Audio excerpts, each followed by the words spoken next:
మహాశివరాత్రి పర్వదిన సందర్భంగా ప్రతి ఒక్క దేవాలయంలో శివాభిషేకాలు పూజలు జరుగుతుంటాయి.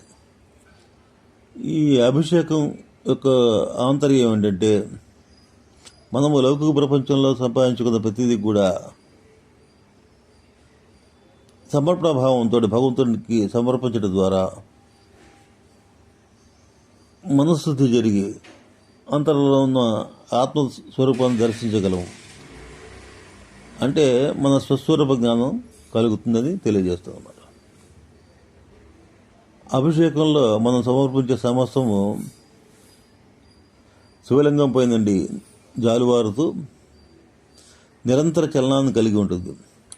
అంటే ఈ ప్రపంచంలో మనం సంపాదిస్తున్న సమస్తము ఒకచోట స్థిరంగా ఉండదు, నిరంతరం మారుతూ ఉంటుందని తెలుసుకోవాలి.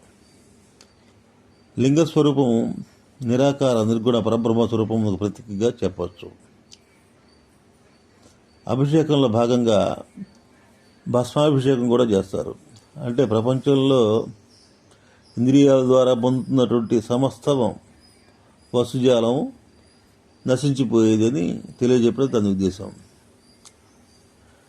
త్రిపుండ్రములు నుదుటిపై ధరించడం అంటే సత్వ రజస్తమో గుణాలు సమస్థితిలో ఉండాలని అర్థం. శక్తి శివుడితో కలిసి ఉంటున్న దానికి సంకేతముగా నుదుటిన కుంకుమను ధరిస్తారు.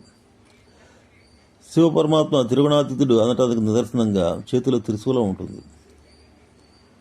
శివ పరమాత్మ రెండవ చేతిలో జింకను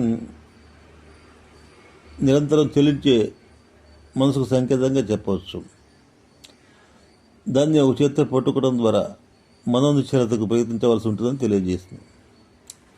శివుడి చేతుల డమరుకం ప్రపంచ సృష్టిని సూచిస్తుంది. డమరుకం ద్వారా ఏర్పడిన ధ్వనులు ప్రపంచ ఉత్పత్తికి కారణమైనని శాస్త్రాలు చెబుతున్నాయి.